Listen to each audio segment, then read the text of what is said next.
আপনি যে কোনো পুরাতন ডকুমেন্টস অথবা যে কোনো বই পুরাতন যেটা লেখা বোঝা যায় না সেটা কিভাবে পরিষ্কার করে দেখবেন। এই টিপসটা যে কোনো স্টুডেন্টদের জন্য অনেক ইম্পর্টেন্ট।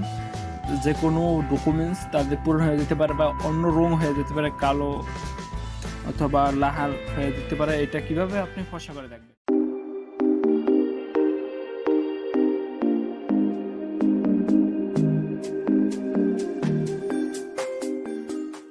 প্রথমে আমাদের একটা অ্যাপস ডাউনলোড করে নিতে হবে, সেটা প্লে স্টোর থেকে। প্লে স্টোর যাওয়ার পরে আমরা সার্চ করব ক্যাম স্ক্যানার। এই যে এখানে ক্যাম স্ক্যানার ক্লিক করলাম। ক্লিক করার পরে প্রথমে যে এই যে এরকম CS লেখা 2 মিলিয়ন রিভিউ, এটার উপর ক্লিক করবেন। এখানে ইনস্টল করে নেবেন। ইনস্টল করার পরে ওপেনে ক্লিক করবেন। ওয়েলকাম টু ক্যাম স্ক্যানার টানবেন। টানার পরে এরকম একটা অ্যাড আসছে, অ্যাডটা কেটে দেব। তারপর ইউজ নাও, রেজিস্ট্রেশন, সাইনিং, এর দুইটার একটা করবো না, ইউজ নাও এটার উপর ক্লিক করব।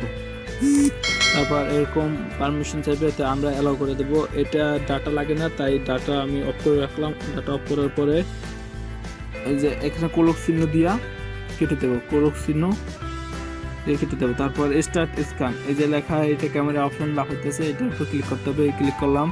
তারপর অ্যালাউতে দেবো, অ্যালাউতে দিলাম। ওই স্টার্ট ডেমো ইউটিউবটা ক্লিক না করে ক্রস চিহ্ন দিয়ে কেটে দেবো। ক্রস চিহ্ন দিয়ে কেটে দেওয়ার পরে আমাদের এরকম দেখাচ্ছে। এই এখন আমরা এই ছবিটা তুলবো, এটা কিন্তু কালো, এটা আমরা ফর্সা করে দেখবো। এই যে ছবিটা তুললাম, ছবি তোলার পরে এরকম আচ্ছা, আপনারা এখান থেকে ক্রপ করে নিতে পারবেন যেটুকু পারেন, একটু যেটুকু দরকার এটুকু আপনারা অ্যালাউ দিলে সব হবে, ক্রপ সব সিলেক্ট হয়ে যাবে। তারপরে নেক্সটে ক্লিক করবো। এই যে দেখেন এখানে ফর্সা হয়ে গেছে। এখন এটা দেখতে সুন্দর লাগে, বোঝায় ভালো।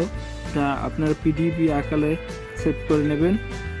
কীভাবে তা দেখাচ্ছি। এই যে এখান থেকে আর অন্য কালার দেওয়া যায়।